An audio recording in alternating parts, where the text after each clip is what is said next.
அனைத்து நண்பர்களுக்கும் பிறைசூடன் சார்பாக அன்பான வணக்கங்கள். இந்த வீடியோ பிடித்திருந்தால் லைக் பண்ணுங்கள், ஷேர் பண்ணுங்கள், கமெண்ட் பண்ணுங்கள், மறக்காமல் சப்ஸ்கிரைப் பண்ணுங்கள். வாங்க வீடியோ பார்ப்போம். அற்புதங்கள் நிகழும் மார்ச் மாதம், அதை பற்றி தான் நாம் பார்க்க போகிறோம். மார்ச் மாதங்கிறது மாசி மாதமும் பங்குனி மாதமும் இணைந்த மாதம்தான். பனிக்காலம் முடிஞ்சு வசந்த காலம் துவங்க போகுது. இந்த மாசி மாதத்தின் பிற்பகுதியும் பங்குனி மாதத்தின் முற்பகுதியும் இணையுது. மாசி மாதமும் பங்குனி மாதமும் இணைந்த இந்த மாதத்தில் மாசி மகம், காரடையான் நோன்பு உள்ளிட்ட பல முக்கிய திருவிழாக்கள் நடைபெற இருக்கின்றன. மாசி பௌர்ணமி அன்றுதான் அன்னை பரமேஸ்வரி காளிந்தி நதியில் தாமரை மலரில் சங்கு வடிவத்தில் தோன்றினாள். சிவபக்தனான தட்சன் சங்கினை தொட்டவுடன் குழந்தையாக மாறி தாட்சாயினி என்ற பெயரில் தட்சனின் மகளாக வளர்ந்தாள். எனவே மாசி பௌர்ணமி அன்று அன்னையை குங்குமத்தால் அர்ச்சித்து வழிபட எடுத்த காரியங்களில் வெற்றி, வாழ்வில் இன்பம் ஆகியவற்றை பெறலாம்.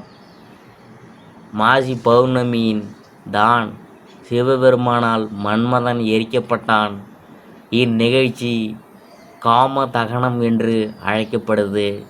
பௌர்ணமிகளில் மாசி பௌர்ணமி அன்று மட்டும்தான் மறைந்த முன்னோர்களுக்கு சிரார்த்தம் நடத்தப்படுது. வள்ளலாளன் என்ற திருவண்ணாமலை அரசனுக்கு அண்ணாமலையார் அரசனின் வேண்டுகோளின்படி மாசி பௌர்ணமி அன்றுதான் நீத்தார் கடன் செய்தார். அதனால் மாசி பௌர்ணமி அன்று பெரியோருக்கு சிரார்த்தம் இன்றும் செய்யப்படுவது வழக்கத்தில் இருக்கிறது. இந்த நாளில் விரதம் இருந்து குலதெய்வம், இஷ்ட தெய்வங்களை வணங்கி பலவிதமான தானங்கள் செய்கிறது சிறப்பு. 12 ஆண்டுகளுக்கு ஒரு முறை கும்பகோணத்தில் மகாமகம் வெகு சிறப்பாக நடைபெறுவது குறிப்பிடத்தக்கது. இவ்விழாவே வட இந்தியாவில் கும்பமேளா என்ற பெயரில் நடைபெறுது. இந்த நாளில் விரதம் இருந்து குலதெய்வம், இஷ்ட தெய்வங்களை வணங்கி பலவிதமான தானங்களை செய்வது விசேஷம். குழந்தை பாக்கியம் இல்லாதவங்க மாசி மக விரதத்தை அனுஷ்டித்தால் குழந்தை பேறு உண்டாகும். மாசி மாதம் மாங்கல்ய மாதம் என்று கூறுவார்கள். சிவத்தோடு சக்தி இணைந்து முழுமை பெறுவதால் தன் கணவனின் நலனுக்காக பெண்கள் இந்த மாசி மாதத்தில் தாலி கயிற்றினை புதிதாக மாற்றிக்கொள்ளும் பழக்கத்தை ஏற்படுத்தி கொண்டார்கள். காரடையான் நோன்பு கொண்டாடப்படுவது இந்த மார்ச் மாதத்தில்தான். காரடையான் நோன்பு மார்ச் 14ஆம் தேதி 2024 வியாழன் அன்று காரடையான் நோன்பு சுப முகூர்த்தம். அதாவது காரடையான் நோன்பு மீன சங்கராந்தியின் போது கொண்டாடப்படும் ஒரு பிரபலமான தமிழ் பண்டிகை. இந்த கொண்டாட்டம் தமிழ் மாதமான மாசி மாதம் முடிஞ்சு பங்குனி மாதத்தின் தொடக்கத்தை குறிக்குதே. காரடை என்பது இந்நாளில் பிரத்யேகமாக தயாரிக்கப்படும் ஒரு பிரசாதம் அல்லது நிவேத்தியம் மற்றும் நோன்பு என்ற வார்த்தையின் அர்த்தம் விரதம். சத்தியவான் சாவித்திரியின் புராணத்தின்படி சாவித்திரி தனது கணவர் சத்தியவானை மரணத்தின் கடவுளிடமிருந்து அதே நாளில் திரும்ப பெற்றதாக நம்பப்படுது. இந்த நம்பிக்கையின் காரணமாக காரடையான் நோன்பு சாவித்திரி விரதம் என்று பிரசித்தம். இந்நாளில் பெண்கள் கௌரி தேவியை வணங்கி அம்மனுக்கு காரடையான் நோன்பு நிவேத்தியம் சமர்ப்பிப்பாங்க. பூஜை சடங்குகளுக்கு பிறகு பெண்கள் தங்கள் கணவரின் நல்வாழ்வுக்காக புனித மஞ்சள் பருத்தி நூலை கட்டுகிறார்கள். இந்த புனித நூல் மஞ்சள் சரடு அல்லது நோன்பு சரடு என்று அழைக்கப்படுது. திருமணமான பெண்கள் தங்கள் கணவரின் நல்ல ஆரோக்கியத்திற்காகவும் நீண்ட ஆயுளுக்காகவும் விரதம் கடைபிடிக்கிறாங்க. அதே சமயம் திருமணமாகாத பெண்கள் நல்ல கணவனை பெறுவதற்காக விரதம் கடைபிடிப்பாங்க. இந்த நாளில் விரதம் அனுஷ்டிக்கும் பெண்கள் பொதுவாக மஞ்சள் நிற ஆடைகளை அணிவார்கள். மாசி மாதம் முடிஞ்சு பங்குனி மாதம் தொடங்கும் சுப தருணத்தில் மஞ்சள் சரடு என்ற புனித நூல் கட்டப்படுது. மார்ச் மாத ராசி பலன்கள் 2024ஆம் ஆண்டு கன்னி ராசியை பற்றி தான் நாம் பார்க்க போகிறோம். உத்தரம் 2, 3, 4ஆம் பாதம் அதை பற்றி பார்க்கும் பொழுது ஆன்மகாரகனான சூரியன், வித்யாகாரகனான புதனின் அம்சத்தில் பிறந்திருக்கும் உங்களுக்கு எல்லா விதமான பிரச்சனைகளையும் எதிர்கொள்ளும் சக்தி எப்போதும் இருக்கும். உங்கள் புத்திசாலித்தனமே உங்கள் வாழ்க்கையில் அடிப்படை என்றே சொல்லலாம். இந்த மாதம் முழுவதும் உங்கள் ராசிக்கு 6ஆம் இடத்தில் உங்கள் நட்சத்திரநாதன் சஞ்சரிக்கிறதுனால இதுவரையில் உங்களுக்கு இருந்த பிரச்சனைகள் விலக ஆரம்பிக்கும். வம்பு வழக்குகள் முடிவுக்கு வரும்.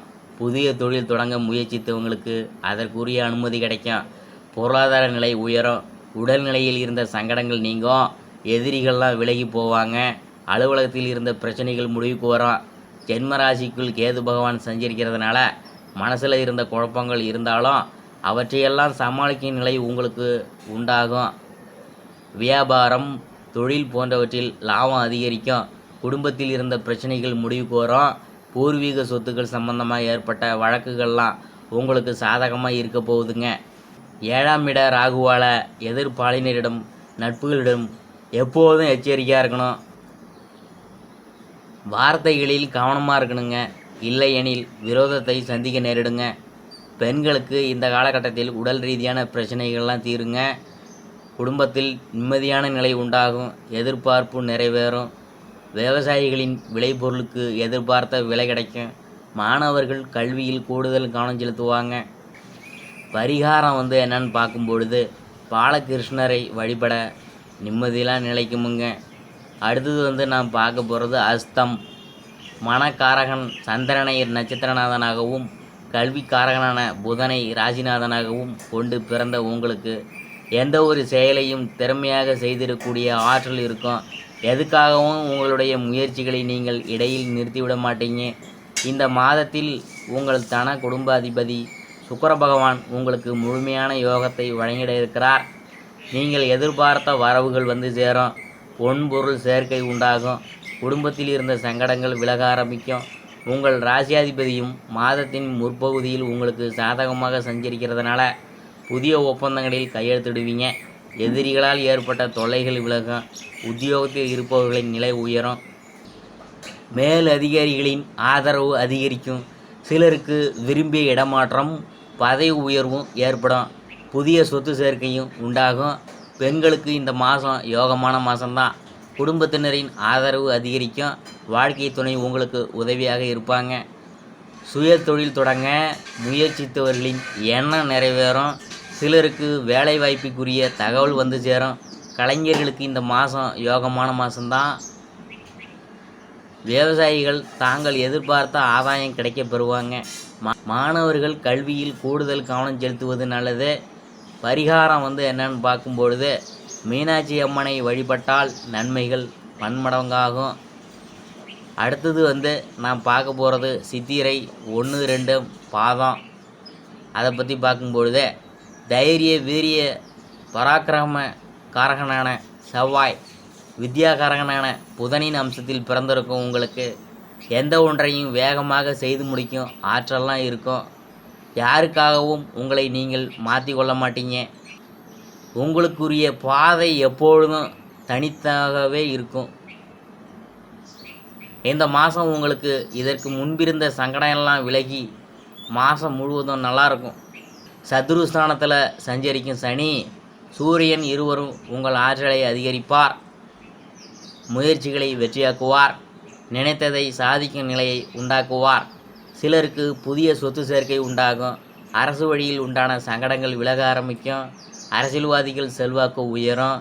எதிர்பார்த்த பொறுப்புகள் சேரும். உடலில் இருந்த சங்கடங்கள் விலகி ஆரோக்கியமாக நீங்கள் இருக்க போகிறீங்க. வழக்குகள் உங்களுக்கு சாதகமாக இருக்கும். தொழில் தொடங்க எதிர்பார்த்த அனுமதிகள் கிடைக்கும். வெளிநாட்டு முயற்சிகள் வெற்றியாகும்.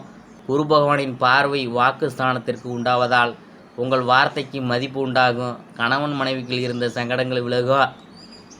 புதிய தொழில் தொடங்கும் முயற்சி வெற்றியாகும். பெண்களுக்கு இந்த மாதம் யோகமான மாதம்தான். உடல்நிலையில் இருந்த சங்கடங்கள் நீங்கும். குடும்பத்தில் செல்வாக்கு உயரும். மற்றவங்களால் மதிக்கப்படுவீங்க. பணிபுரியும் இடத்தில் இருந்த பிரச்சனைகள் விலகும். விவசாயிகளின் விருப்பம் நிறைவேறும். மாணவர்களுக்கு கல்வியில் இருந்த தடைகள்லாம் விலகும்.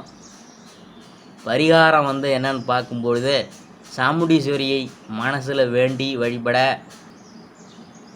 நன்மைகள்லாம் உண்டாகும். இதுவரைக்கும் நாம் பார்த்தது மார்ச் மாத ராசி பலன்கள். 2024ஆம் ஆண்டு கன்னி ராசியை பற்றி தான் நாம் பார்த்தோம்.